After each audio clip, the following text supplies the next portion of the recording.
Ready, start.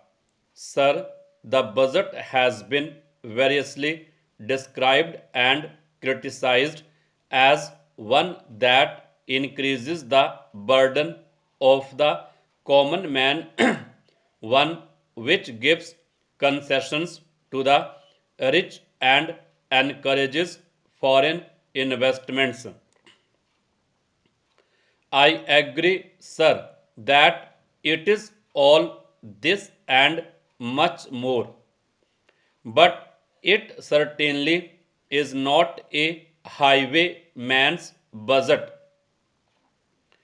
To my mind, sir, the budget is sincere, conscientious, and at the same time, it is a bold effort on the part of the finance minister who is charged with heavy responsibility of finding resources for the 10th fiber plan.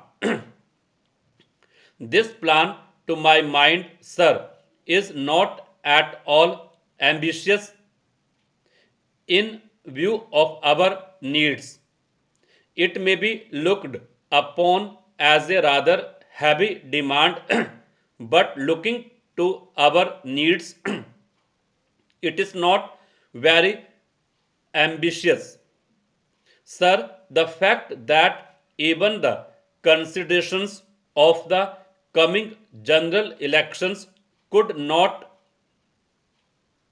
deflect the finance minister from the course which seemed to him necessary and proper should earn him the appreciation of every right thinking man.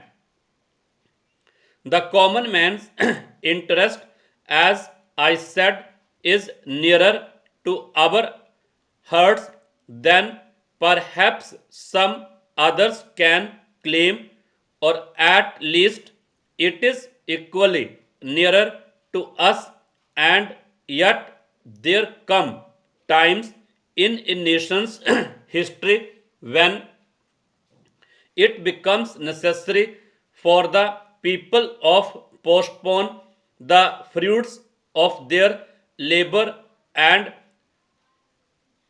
enterprise to secure the future. Here also, sir, opinions may differ. According to the Communist Party, such a time came during the last Great War when they were exhorting people, the common people, to contribute their full might to the war effort. According to us, however, sir, we are passing through such a time at the present moment, and I have no doubt that the common people appreciate this position and will willingly tighten their belts, contribute their full might, and will surely return the Congress to power, having full confidence in the future and looking to a future where their posterity will be assured of a far better social and economic order. Who, sir, does not sympathize with the difficulties of the common man. As a matter of fact, most of us come from that class, and I am sure the finance minister would have liked to do away with some of the levies.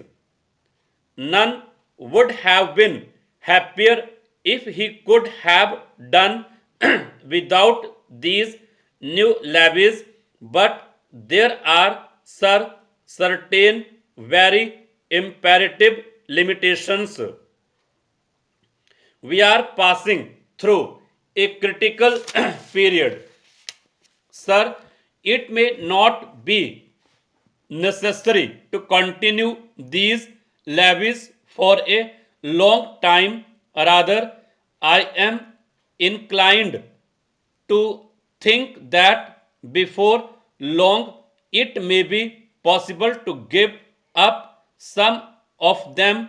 At least I have very valid reasons to think so. Our public undertakings are coming to their own, and some of our important irrigation and power projects have just been completed. Some others are nearing completion, and in due course, I think in the very near future, they must yield returns. This will go a long way to lighten the burden of the common man. We might, sir, also resort to some other ways. I suggest that we might take to public trading in some specific items of export and import. That would also certainly go a long way and help us. The private corporate sector has been steadily growing and has been developing capacity. It is sure to benefit from all these present concessions and develop greater capacity. This sector must come forward to meet new demands for taxation in the future. I agree that so far as indirect taxation is concerned, it has reached the saturation point, but the corporate sector, growing as it is in strength, in vitality, and in capacity, will not, I am sure, shirk its responsibility to contribute to the common fund. I wish, sir, the committee which had been appointed to go into where the additional national income had gone had entered upon its labor a bit earlier and had made its findings available to us. I do not want to state its findings, but I have a feeling that the committee, when it concludes its labors, will come to the conclusion that a major portion of this additional national income has gone into the pockets of a comparatively small number of men, small number of individuals, and it is they who must in future contribute their share to the country's taxation needs, because the profits they have earned are not all due to their own efforts and enterprise only. To a very large measure, they are the result of the economic policies of the government and due to certain other circumstances to which they did not contribute anything. Therefore, there is ample justification for the two taxes, this capital gains tax and the excess profits tax. I need not go in detail into all the reasons that my honorable friend Stowe